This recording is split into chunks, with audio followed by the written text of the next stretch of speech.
Bismillahirrahmanirrahim. Assalamualaikum warahmatullahi wabarakatuh.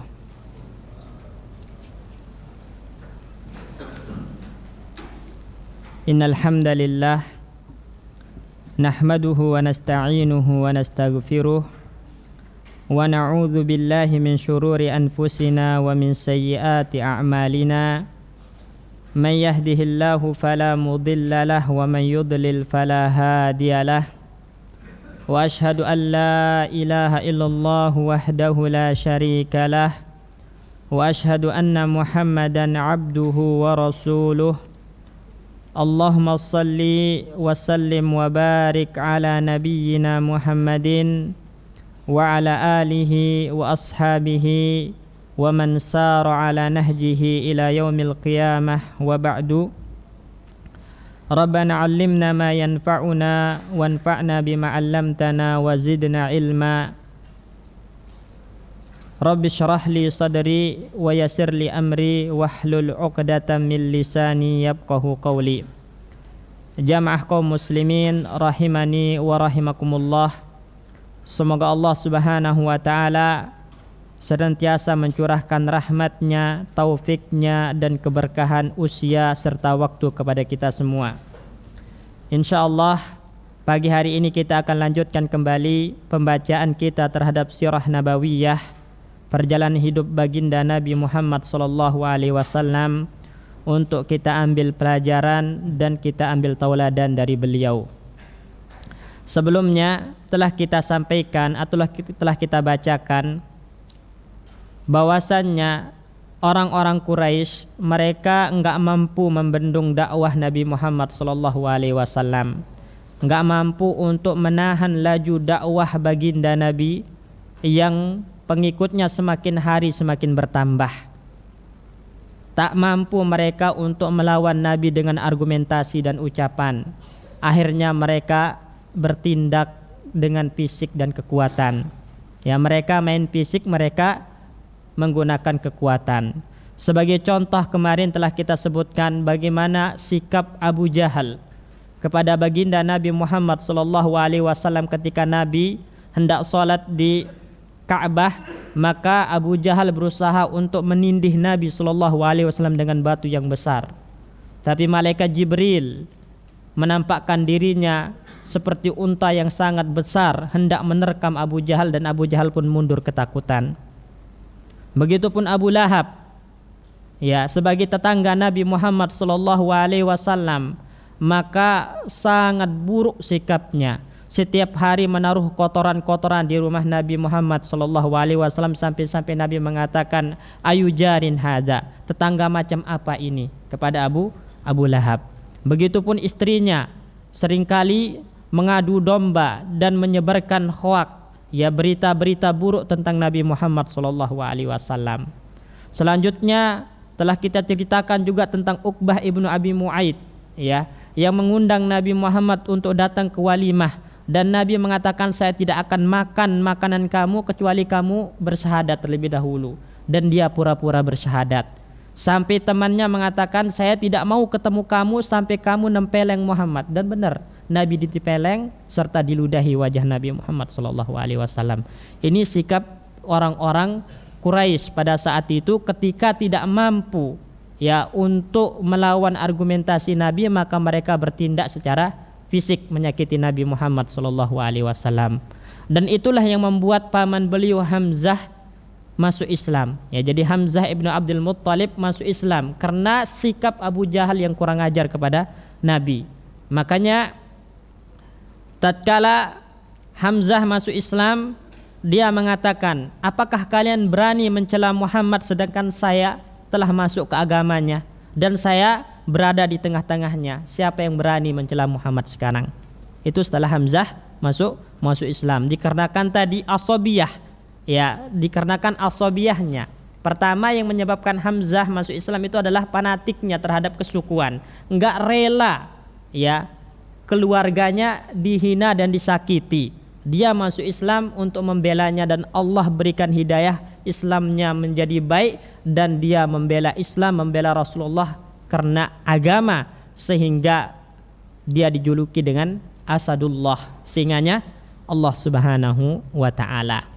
Tatkala orang-orang Quraisy tidak mampu lagi untuk menyakiti Nabi Muhammad karena dibela oleh Hamzah, mereka berpindah menyakiti orang-orang lemah dari kalangan para sahabat ridwanullah alaihim ajmain.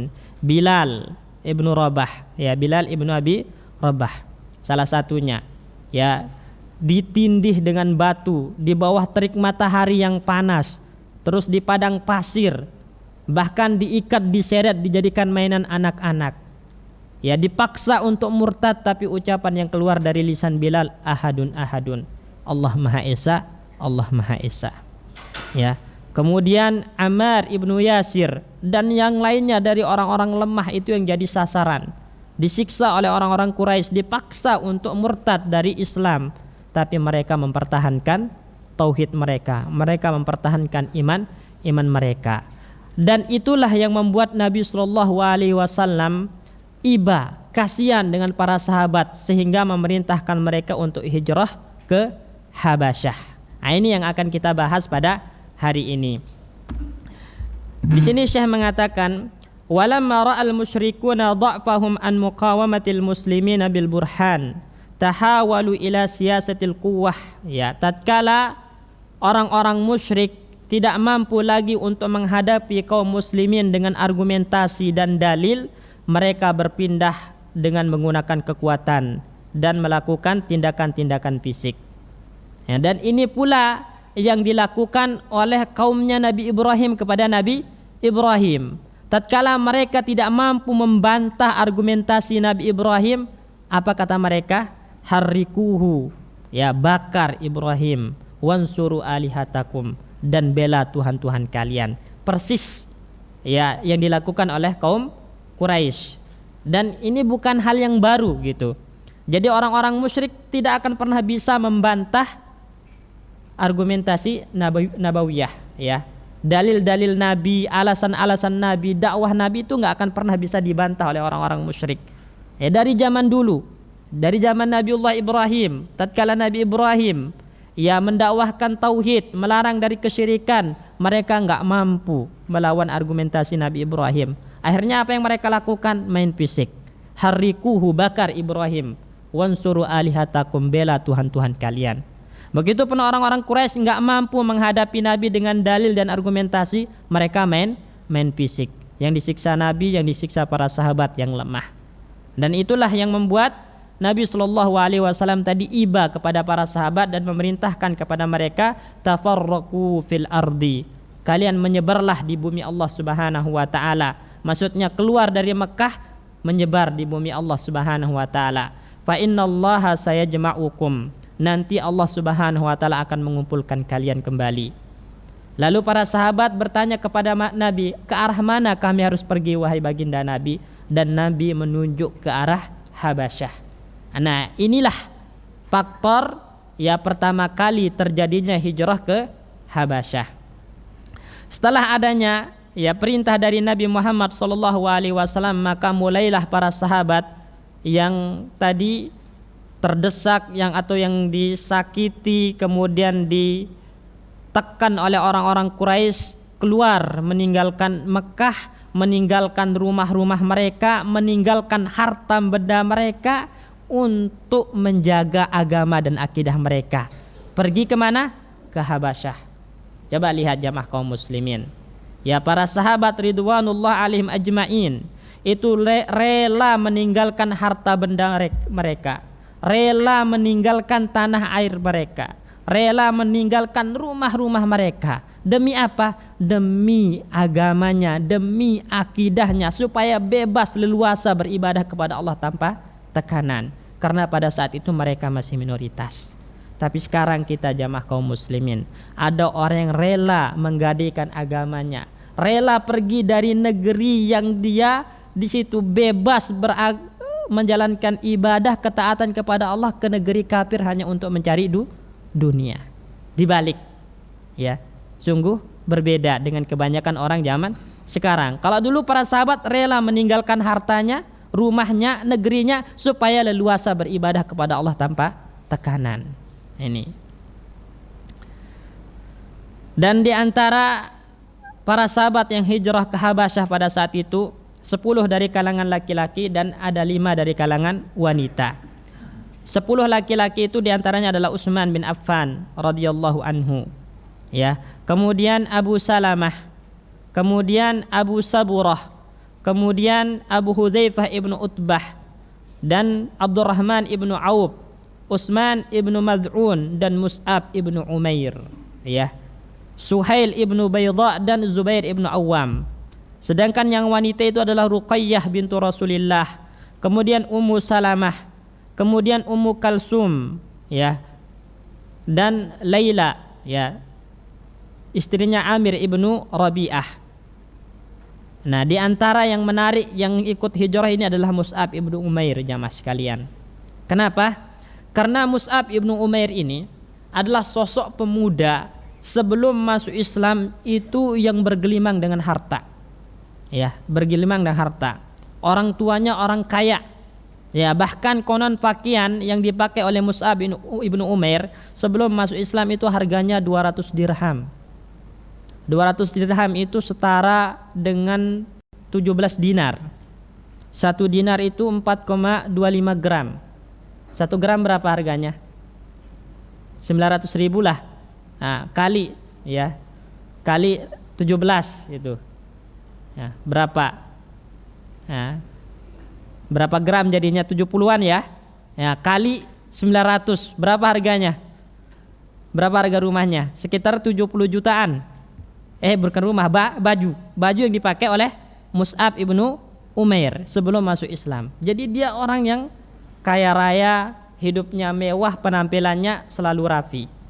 Tapi setelah masuk Islam, semua kekayaan itu ditinggalkan, semua kemewahan itu ditinggalkan.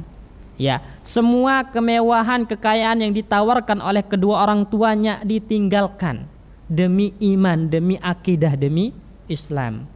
Pakai pakaian yang lusuh, ya. Dan dia ditekan oleh keluarganya untuk murtad dari Islam. Makanya beliau hijrah ke mana? Ke Habasyah untuk menyelamatkan agamanya, menyelamatkan akidahnya, meninggalkan kemewahan-kemewahan yang ditawarkan oleh orang tuanya. Ini sahabat Mus'ab ibnu Umair radhiyallahu anhu. Dan lebih ajibnya, lebih mengherankan lagi jamaah kaum muslimin, ketika beliau wafat itu hanya terdapat 1 kain, ya, pada dirinya, yang mana kain ini kalau digunakan untuk menutup kepalanya, kakinya terbuka. Kakinya terbuka. Kalau nutup kakinya maka kepalanya terbuka. Itu doang yang dimiliki oleh sahabat Mus'ab ibnu Umair ketika wafat. Ya. Subhanallah. Inilah sahabat-sahabat Nabi ridwanullah alaihim ajmain.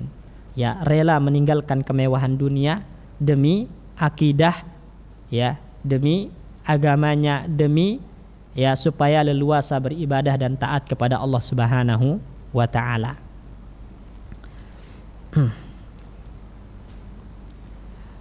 Jadi 10 laki-laki dan 15 dan 5 wanita ini, totalnya 15 orang yang pertama kali hijrah ke Habasyah. Itu mereka berjalan kaki, ya, dari kota Mekah menuju pelabuhan. Jalan kaki dan jaraknya itu bermil-mil, jamaah sekalian. Setelah sampai di pelabuhan, mereka menyewa 1 perahu yang bisa membawa mereka ke Habasyah. Nah, sesampainya di Habasyah, mereka di situ tinggal 3 bulan, ya, nggak lama, 3 bulan, ya, dan setelah itu mereka kembali ke Mekah, ya, kembali ke Mekah. Pertanyaannya, apa yang membuat, ya, para sahabat ini kembali ke Mekah? Pertama, karena jumlah mereka di Habasyah itu sedikit, cuma 15 orang. Yang namanya minoritas itu walaupun hidup nyaman tetap nggak nyaman gitu kan. Maksudnya walaupun nggak ada tekanan bagi dia dalam beribadah, bebas di Habasyah, nggak ditekan oleh raja Habasyah, tapi yang namanya minoritas itu tetap aja nggak nyaman. Apalagi di negeri asing, bukan di negerinya sendiri. Maka itu faktor pertama yang membuat mereka kembali ke Mekah, ya, kembali ke Mekah.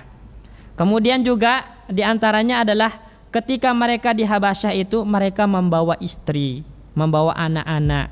Jadi negeri asing.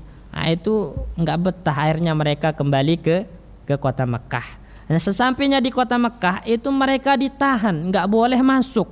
Ya, nggak boleh masuk kecuali orang-orang yang mendapatkan jaminan. Di antara yang mendapatkan jaminan itu adalah Abu Salamah, yang mendapatkan jaminan dari Abu Talib.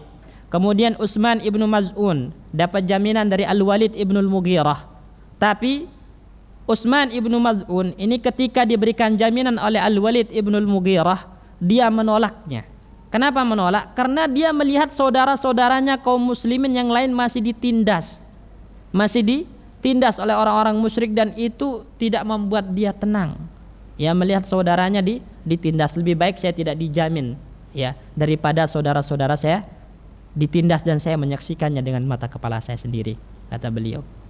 Lihatlah bagaimana Utsman ibnu Maz'un ya itu betul-betul memiliki ya al-wala, memiliki loyalitas yang begitu kuat kepada saudaranya yang muslim. Banyak di antara kita itu punya saudara seiman, kesulitan, kesakitan, ada musibah tapi nggak ibah, cuek, nggak peduli.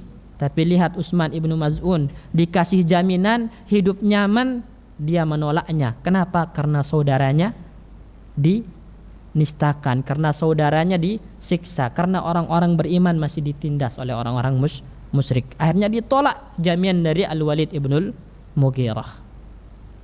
Ya. Maka perhatikanlah jamaah sekalian, barakallahu fikum. Ya. Pelajaran yang dapat kita petik dari hal-hal tadi yang kita sebutkan. Pertama, ya, hendaklah kita menjadikan agama kita itu adalah prioritas nomor satu kita. Ya, seperti yang dilakukan oleh para sahabat. Jangan kita rela menggadikan agama kita, menggadikan akidah kita, tauhid kita hanya untuk dunia, untuk harta yang tidak kita bawa mati.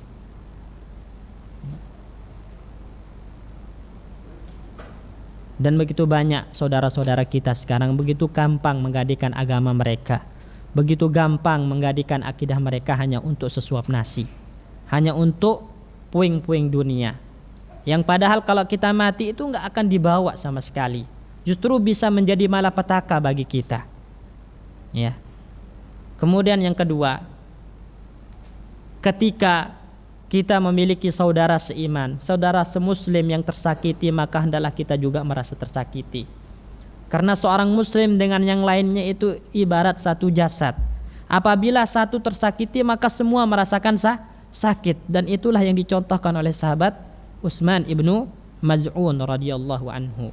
Jangan kita cuek, jangan kita masa bodoh, tidak peduli dengan ya derita yang menimpa saudara-saudara kita seiman.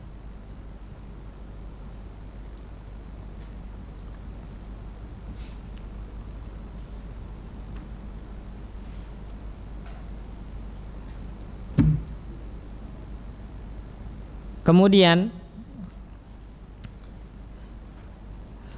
tatkala orang-orang Quraisy sudah tidak memiliki upaya lagi ya untuk membendung dakwah Nabi Muhammad SAW dan untuk menekan para sahabat supaya mereka murtad meninggalkan agama Islam dan kembali ke agama nenek moyang mereka, akhirnya mereka menawarkan kepada Bani Abdi Manaf, yaitu kepada siapa? Bani Abdi Manaf, maksudnya keluarganya Nabi Muhammad SAW ya, untuk membunuh Muhammad dan kami akan berikan diat yang 2 kali lipat, gitu kan. Jadi diat, kalau kan hukum diat itu salah satu yang berlaku dari zaman jahiliyah dan itu diterima oleh Islam. Jadi kalau kita membunuh orang ya dengan membunuh yang tidak sengaja ya atau qatlul khata, itu ada di diatnya. Kalau dengan sengaja itu qisas, kecuali kalau wali yang dibunuh memaafkan dan minta bayar diat, maka ada di diatnya. Nah, orang-orang Quraisy menawarkan kepada keluarga Nabi, Bani Abdi Manaf, ya kabilahnya Nabi, Muhammad kami bunuh, kami lipat gandakan diatnya. Itu tawaran mereka karena udah nggak mampu lagi membendung dakwah Nabi Muhammad, nggak mampu lagi menekan para sahabat supaya murtad meninggalkan Islam. Udah, caranya gimana? Kita tawarkan diat yang berlipat ganda. Maksudnya kita iming-imingi keluarganya, ya, supaya menyerahkan Muhammad dan kita bunuh. Selesai masalahnya katanya. Ya. Kemudian khusus kepada Abu Thalib, paman Nabi Muhammad SAW sebagai orang yang membela Nabi dan juga sebagai penjamin Nabi, dia mengatakan, orang-orang Quraisy mengatakan, saya atau kami akan ganti Muhammad ya dengan salah satu pemuda yang nasabnya baik dan kamu jadikan anak angkat. Ditawarkan kepada Abu Thalib, ya. Tapi gantinya serahkan anak saudaramu. Maksudnya Nabi Muhammad serahkan. Namun Abu Thalib mengatakan, ajaban lakum, saheran kama kalian. Tu'tuni ibnakum, ya, kalian memberikan anak kalian sebagai ganti dari anak saudara saya. Saya beri makan anak kalian, terus anak saudara saya kalian bunuh.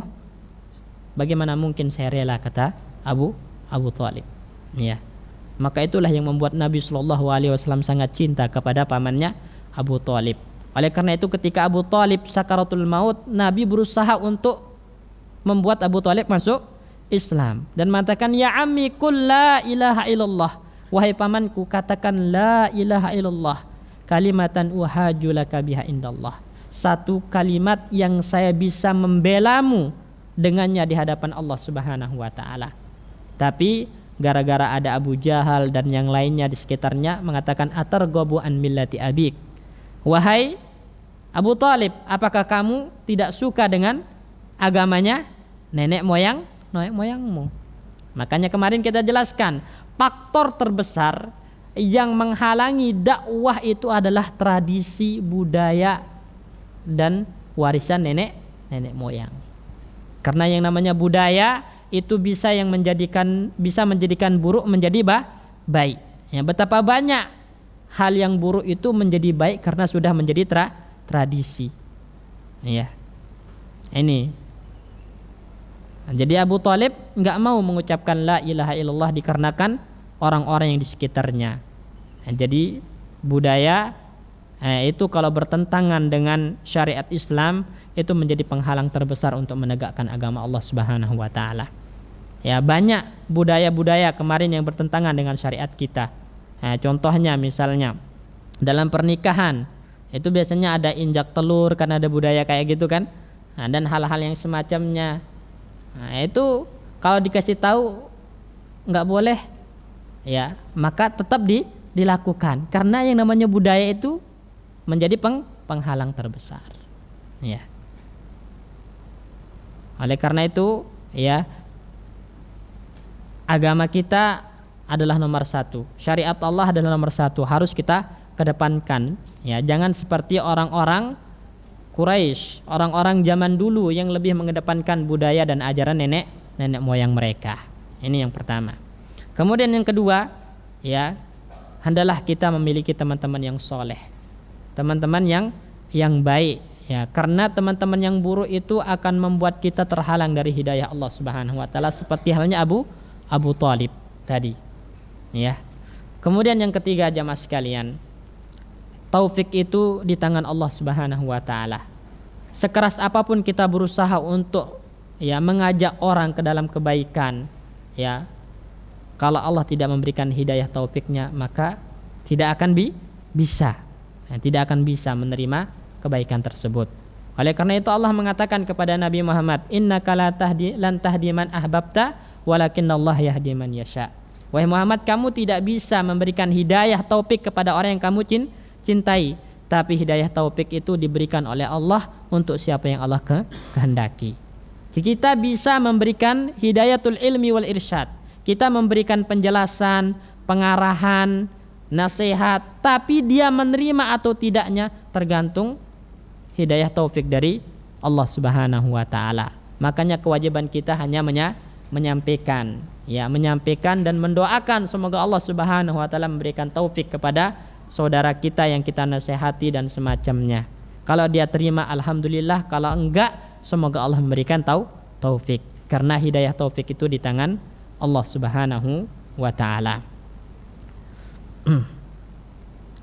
Kemudian tatkala orang-orang Quraisy ini ditolak mentah-mentah oleh Abu Thalib, akhirnya mereka berkumpul dan mereka ya memboikot Bani Hashim dan Bani Muttalib. Ya, diboikot. Ya, diboikot dalam artian tidak ada transaksi jual beli dengan mereka, ya, tidak menjual kepada mereka, ya, sehingga mereka tersulitkan secara ekonomi, ya. Dan boikot ini akan dilepas kalau mereka mau menyerahkan Nabi Muhammad untuk dibunuh oleh orang-orang Quraisy, ya, orang-orang Quraisy. Sampai-sampai mereka membuat perjanjian, ya, membuat perjanjian dan yang dikenal dengan Kitabatus Sahifah. Perjanjian ini kemudian disimpan di dalam Ka'bah, di dalam Ka'bah, ya. Sehingga Banu Hashim semua tersudutkan dengan boikot dari orang-orang musyrik pada saat itu. Nah, mereka semua tersudutkan kecuali Abu Lahab. Abu Lahab itu termasuk dari Bani Abdi Manaf, ya. Tapi kenapa enggak diboikot? Karena dia termasuk kelompok orang-orang yang berusaha untuk membunuh Nabi Muhammad SAW. Cuman Abu Lahab dari keluarga Nabi yang enggak membela Nabi. Sedangkan keluarga yang lain itu tetap, ya, berada di, ya, barisan pembela Nabi walaupun mereka masih musyrik, ya. Sehingga akhirnya Bani Hashim, Bani Abdi Manaf ini diboikot oleh orang-orang Quraisy. Dan ketika mereka diboikot itu mereka kesulitan secara ekonomi. Bahkan, ya, konon mereka ada yang memakan daun, ya, karena tidak ada lagi makanan yang bisa dimakan pada saat itu. Setiap pedagang yang datang ditahan, nggak boleh melakukan transaksi jual beli dengan Bani Hashim dan Bani Abdi Manaf, ya. Nah, karena adanya boikot inilah yang menyebabkan adanya hijrah ke Habasyah yang kedua kali, ya. Kalau yang pertama kali sebabnya apa tadi? Nabi kasihan, iba kepada sahabat-sahabat yang ditindas oleh orang-orang musyrik. Ya, kemudian hijrah ke Habasyah yang kedua kali disebabkan kenapa? Karena tadi adanya boikot dari orang-orang musyrik terhadap Bani Hashim dan Bani Abdi Manaf, ya. Makanya saya mengatakan di sini wa ba'da duhulir rasuli wa qaumihi asy-syi'ba. Setelah Rasulullah sallallahu alaihi wasallam dan kaumnya masuk asy-syi'ba. Asy-syi'ba itu distrik, ya, distrik tempat tinggalnya Banu Abdi Manaf dan Banu Hashim yang berupa lembah, ya, yang sempit. Nah, jadi Bani Abdi Manaf, Bani Hashim masuk ke tempat itu dan maka Nabi memerintahkan seluruh umat Islam, kaum muslimin pada saat itu untuk hijrah ke Habasyah untuk yang kedua kali, ya, supaya mereka bisa saling membantu satu sama lain di negeri asing. Ya, ini lihat, ya, Nabi SAW tidak ingin melihat para sahabat itu terus ditindas, disiksa oleh orang-orang Quraisy, ya, seperti halnya dirinya yang diboikot dan kaumnya oleh orang-orang Quraisy. Maka Nabi memerintahkan kepada kaum muslimin hijrah ke Habasyah. Seluruh kaum muslimin hijrah ke Habasyah, ya, supaya mereka bisa saling membantu, tolong menolong satu sama lain di negeri asing. Ya, yang namanya saudara seagama terus di negara asing, maka apalagi minoritas, maka disitulah kita ditekankan untuk semakin bersatu, semakin bahu membahu, semakin tolong menolong sesama, ya, sesama muslim. Fahajara mu'azzamuhum wa kanu nahwa salasatin wa samanina rajulan wa samaniya asyara imra'atan. Maka mayoritas para sahabat yang muslim, ya, para sahabat kaum muslimin pada saat itu hijrah ke Habasyah, dan totalnya itu ada 83 laki-laki dan 18 wanita, ya. Ini totalnya 83 laki-laki dan 18 wanita. Kalau hijrah pertama cuma 15, 10 laki-laki, 5 wanita. Pada hijrah yang kedua kali itu 83 laki-laki dan 18 wanita.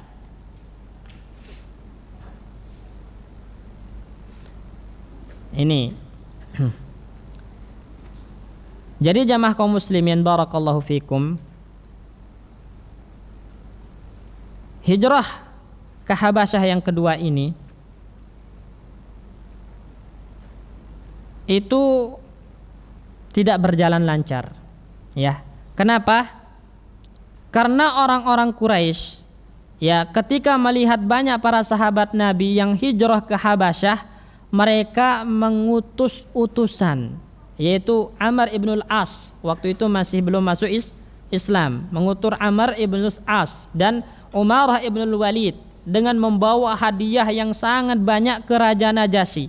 Supaya apa? Supaya menyerahkan kaum muslimin dan dibalikkan lagi ke kota Makkah, supaya bisa ditindas dan disiksa lagi oleh mereka, dipaksa lagi untuk masuk ke agama nenek mereka.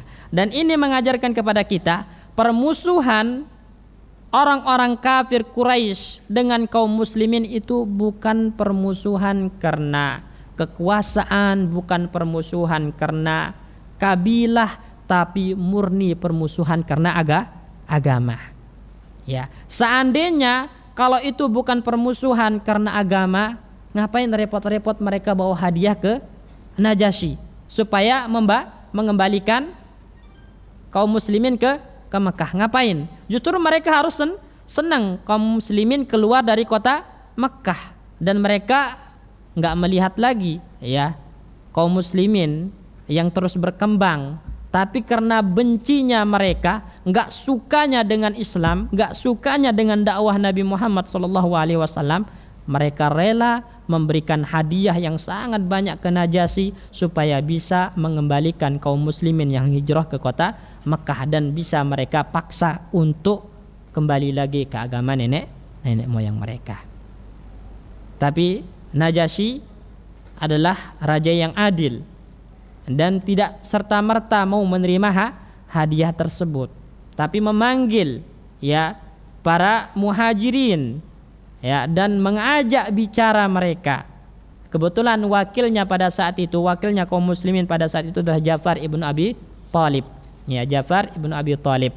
Nah, ketika Ja'far ibn Abi Thalib ini melakukan hiwar, melakukan diskusi dengan Raja Najasyi dan menyampaikan ayat-ayat Al-Quran terhubung yang berkaitan dengan Isa dan yang semisalnya, tahulah Raja Najasyi bahwasannya apa yang mereka yakini para sahabat ini, apa yang diyakini para sahabat dan apa yang disampaikan oleh Nabi Muhammad itu adalah kebenaran, ya, kebenaran. Makanya Najasyi itu, ya, dihukumi muslim.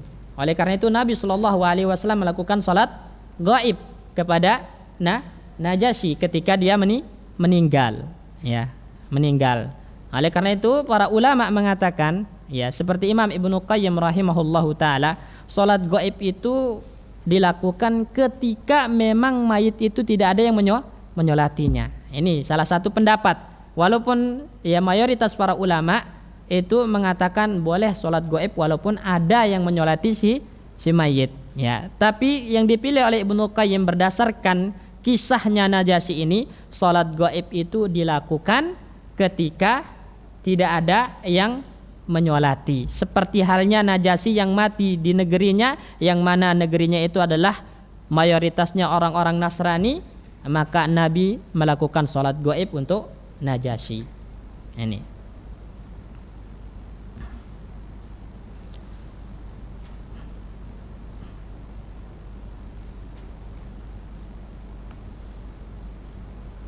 Jadi para sahabat yang hijrah ke Habasyah itu tidak dikembalikan lagi oleh Najasyi ke Mekah, ya, tidak dikembalikan. Dan 3 tahun lamanya, ya, Rasulullah SAW serta para sahabat dan Bani Hashim, Bani Abdul Muttalib yang tidak hijrah itu diboikot 3 tahun. Bayangkan jamaah kaum muslimin, 3 tahun hidup dalam kesulitan, Ya, 3 tahun hidup dalam tekanan ekonomi, nggak bisa mencari makan, nggak bisa mencari penghidupan, sampai-sampai harus makan daun. Lihatlah bagaimana jahatnya ya orang-orang kafir ya kepada kaum muslimin dan orang-orang yang membela kaum muslimin.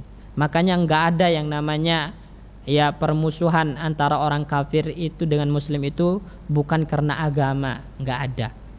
Ya, permusuhan kita dengan mereka itu murni karena agama, karena mereka benci kepada agama kita. Ya.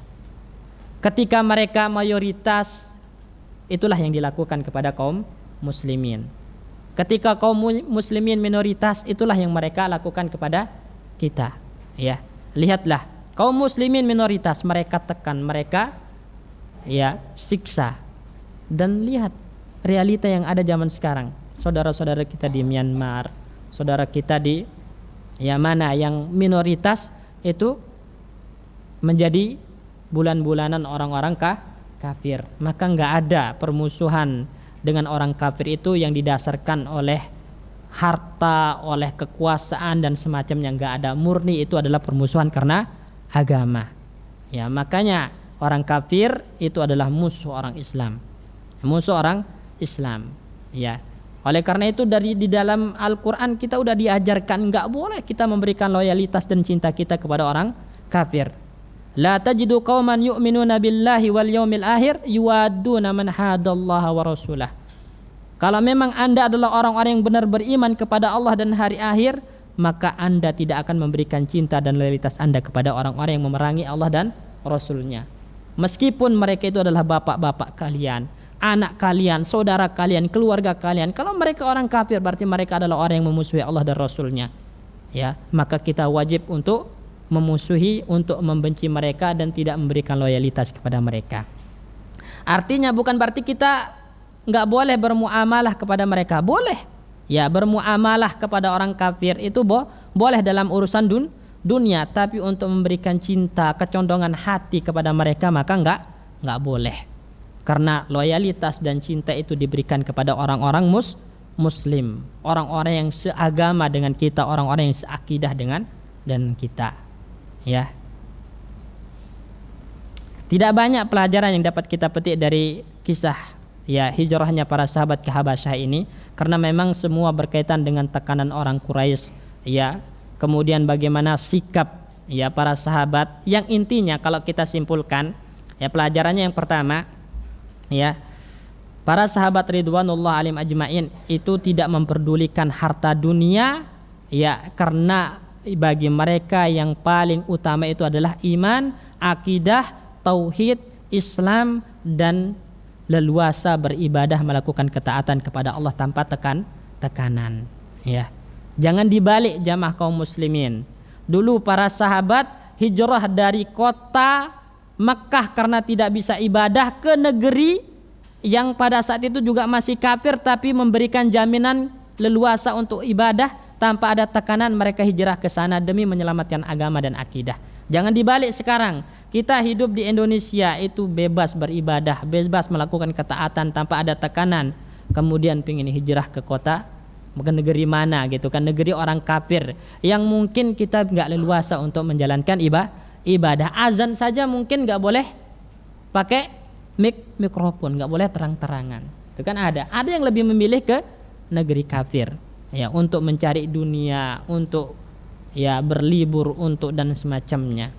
Ya, padahal hijrah itu dari negeri kafir ke negeri Islam, bukan dibalik gitu, bukan dibalik seperti yang dilakukan oleh para sahabat. Hijrah dari negeri yang menekan mereka, yang membuat mereka tidak leluasa beribadah, menuju negeri yang bisa memberikan kenyamanan, ketenangan dan tidak ada tekanan bagi mereka dalam melakukan ketaatan kepada Allah Subhanahu wa taala. Ini yang pertama. Kemudian yang kedua, pelajaran yang kita petik dari kisah ya hijrah ke Habasyah ini adalah sesama muslim itu harus memiliki simpati, harus saling tolong menolong, harus saling bahu membahu. Ya, ketika kita memiliki saudara yang tersakiti, maka kita juga harus merasa tersakiti. Harus kita tunjukkan pembelaan kita kepada saudara kita. Ya. saudara kita. Apalagi saudara-saudara kita itu adalah orang yang soleh, orang yang tersakiti karena membela agamanya, maka wajib kita bela. Wajib kita bela. Ya, contoh jamaah kaum muslimin. Kalau ada orang membela Nabi Muhammad SAW karena dihina, karena dicela, ya sampai melakukan misalnya ya tindakan kriminal kalau menurut hukum negara misalnya, ya dia membunuh orang yang mencela Nabi Muhammad, siapa yang antum bela? Siapa yang antum bela? Ini pertanyaan. Kalau ada orang mencela Nabi Muhammad, kemudian ada orang yang girahnya, kecemburuannya kepada Islam itu tinggi, bertindak untuk membunuh orang yang mencela Nabi Muhammad, siapa yang antum bela? Yang dibunuh atau pembunuhnya? Yang dibunuh kafir karena mencela Nabi Muhammad SAW, dan yang membunuhnya adalah muslim. Siapa yang dibela? Ya mungkin tindakannya kurang tepat. Ya, tindakan kurang tepat karena bukan di negara yang menegakkan hukum Islam. Tapi tetap kita harus membela seorang muslim, bukan membela orang kafir. Enggak boleh antum jelek-jelekkan muslim tadi dan antum membela orang kafir yang mencela Nabi Muhammad SAW. Enggak boleh. Ya, dia melakukan tindakannya tadi itu karena memiliki ghirah, memiliki cemburu, memiliki rasa sakit hati disebabkan Nabi Muhammad SAW dicela dan dihina. Ya. Sekarang kita apa yang kita lakukan ketika Nabi Muhammad dicela? Enggak bisa berbuat apa-apa, diam. Ya, bagus kalau diam. Ya, bagus kalau diam. Masalahnya menyalahkan orang yang membela Nabi Muhammad tadi. Itu yang keliru. Ya, itu yang keliru. Kalau nggak bisa membantu, lebih baik diam. Jangan sampai ikut-ikut menyalahkan, menjatuhkan ya kehormatan orang yang membela Nabi Muhammad SAW.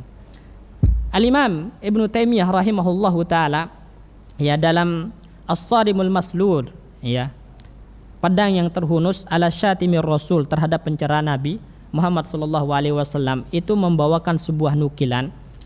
Ada seorang wanita, ya wanita yang dia itu adalah budak, Ummul Walad. Ummul Walad itu budak yang telah digauli oleh tuannya dan melahirkan seorang anak. Nah, anak ini merdeka statusnya, tapi budak tadi naik statusnya menjadi Ummul Walad. Yang konsekuensinya kalau tuannya mati maka otomatis dia merdeka. Ya, kebetulan budak yang Ummul Walad ini melayani tuannya dengan baik sehingga sangat disayang dan dicintai oleh tuannya. Tapi satu jeleknya, suka mencela dan menghina Nabi Muhammad SAW. Kemudian diperingati, jangan pernah mencela Nabi Muhammad. Oleh tuannya diperingati, tapi masih mencela. Tuannya akhirnya mentusuk perutnya sehingga meninggal. Kabar ini sampai kepada Nabi Muhammad SAW. Yang disalahkan oleh Nabi siapa? Yang disalahkan oleh Nabi siapa? Yang mencelanya. Ishadu bi anna dammaha hadrun, kata Nabi. Saksikanlah darah wanita ini memang layak untuk ditumpahkan, kata Nabi SAW. Ini, ya. Nabi tidak menyalahkan orang yang membelanya, tapi yang disalahkan siapa? Yang mencela Nabi Muhammad SAW.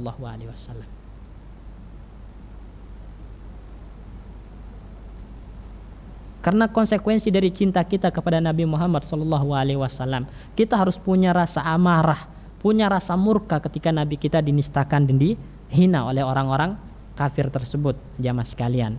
Ya, kalau nggak bisa dengan lisan, nggak bisa dengan tangan, minimal hati ini harus marah ketika Nabi Muhammad SAW dihina dan dinistakan. Masa kita kalah sama Muaz dan Muawiz ibnu Afra yang anak usianya 15 tahun, ya, terjun ke medan perang, nanya kepada Hudzaifah, ya ammi, wahai paman, mana namanya Abu Jahal? Kenapa nyari Abu Jahal? Saya mendengar Abu Jahal ini sering menyakiti Rasulullah SAW, sering mencela Nabi Muhammad SAW. Sekarang pedang kami tidak akan berhenti beradu, saya yang mati atau Abu Jahal yang mati. Lihat anak kecil, ya, terjun ke medan perang karena membela Nabi Muhammad SAW. Nggak rela Nabi dihina, nggak rela Nabi dinistakan. Ya, maka kita orang Muslim itu ketika Nabi dinistakan, ketika saudara kita Muslim disakiti oleh orang-orang kafir, maka kita nggak boleh diam. Kita harus menunjukkan pembelaan kita kepada mereka. Oh, tentu dengan jalur yang baik ya, tentu dengan jalur yang baik. Kita menempuh jalur hukum sesuai dengan hukum negara kita. Ya, nggak melakukan tindakan anarkis, tapi kita harus menunjukkan pembelaan intinya. Kita harus menunjukkan pembelaan kepada saudara kita yang muslim, yang disakiti oleh orang-orang kafir.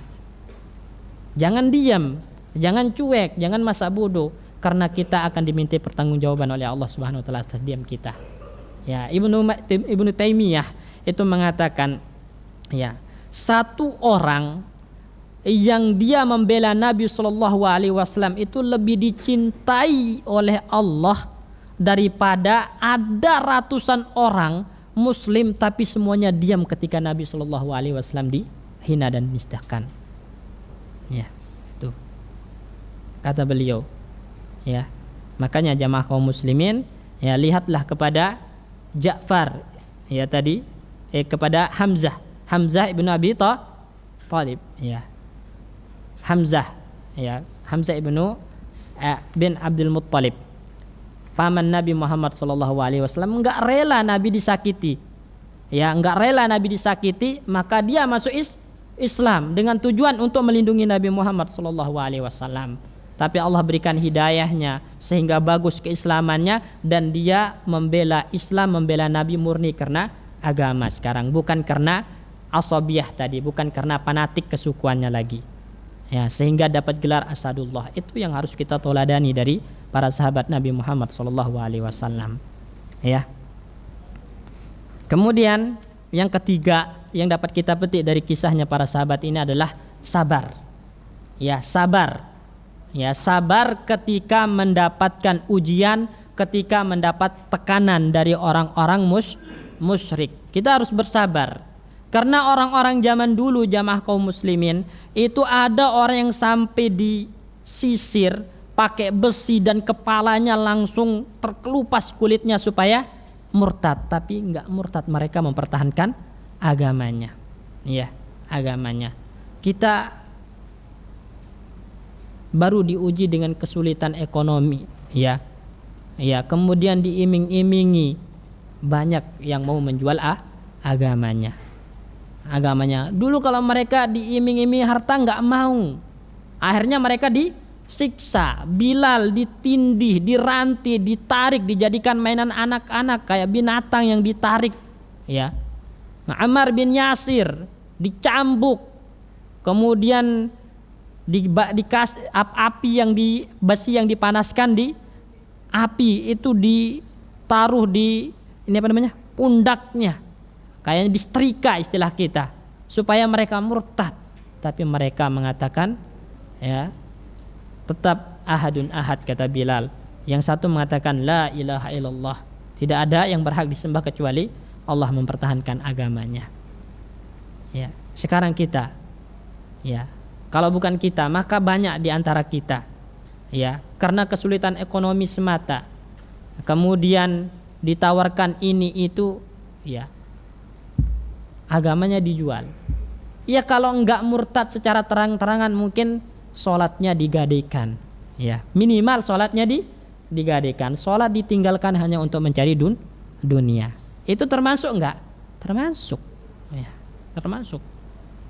Betapa banyak di antara kita yang sholatnya ditinggalkan karena mencari harta dunia, sibuk kerja. Padahal dalam riwayat Imam Ahmad dan riwayat Imam Tirmidzi, Nabi SAW bersabda, man hafadha 'alaiha kanat lahu nurun wa burhanun wa najat. Barang siapa yang menjaga sholat 5 waktunya, itu wajahnya bercahaya, hatinya bercahaya, punya bukti atas keimanannya, punya argumentasi di hadapan Allah, dan selamat dari siksa dan murka Allah. Wa man lam yuhafiz 'alaiha, orang yang tidak menjaga sholat 5 waktunya, ditinggalkan, ditelantarkan atau diakhirkan dari waktu yang semestinya tanpa uzur yang syar'i, lam yakun lahu nurun wala burhanun wala najat. Hitam legam mukanya, ya. Kemudian enggak punya bukti atas keimanannya, enggak selamat dari siksa dan murka Allah. Kata Nabi, wa kana yaumal qiyamati ma'a Qarun wa Fir'aun wa Haman wa Ubay ibnu Khalaf. Dikumpulkan bersama Qarun, Fir'aun, Haman, Ubay ibnu Khalaf. 4 pembesar orang kafir, 4 pentolan orang kafir. Imam Ibnu Qayyim rahimahullahu taala mengatakan, kenapa Nabi menyebutkan 4 pembesar orang kafir? Karena kebanyakan orang yang meninggalkan sholat 5 waktu itu tersibukkan oleh kekuasaannya, menggadaikan agama hanya karena kekuasaan, meninggalkan sholat hanya karena kekuasaan, dikumpulkan bersama Fir'aun. Banyak orang meninggalkan sholat karena harta bendanya, tertipu oleh harta benda yang dia miliki, ya, menggadaikan sholat karena dunia, karena harta, dikumpulkan bersama Qarun. Banyak orang yang meninggalkan sholat, kata Ibnu Qayyim, karena tersibukkan oleh jabatan pangkatnya, ya, rela menggadaikan agama demi pangkat, demi jabatan. Sholat ditinggalkan, amanah ditinggalkan, ya, akhlak Islam, syariat Islam ditinggalkan demi jabatan dan pangkat. Maka orang-orang semacam ini dikumpulkan bersama Haman wazirnya Fir'aun, menterinya Fir'aun. Yang terakhir, banyak orang meninggalkan sholat, kata Ibnu Qayyim, karena tersibukkan oleh perniagaannya, jual belinya, pekerjaannya. Maka itu dikumpulkan bersama Ubay ibnu Khalaf, 4 pembesar orang kafir. Maka jangan pernah kita seperti mereka, ya, orang-orang yang rela menggadaikan agama demi dunia, kekuasaan dan jabatan. Jadilah orang-orang seperti sahabat Nabi SAW yang mempertahankan iman mereka, yang mempertahankan Islam mereka, akidah mereka, walaupun harus disiksa, walaupun harus ditekan secara ekonomi, walaupun harus meninggalkan rumah harta mereka, supaya nyaman beribadah dan tetap melakukan ketaatan kepada Allah Subhanahu wa ta'ala.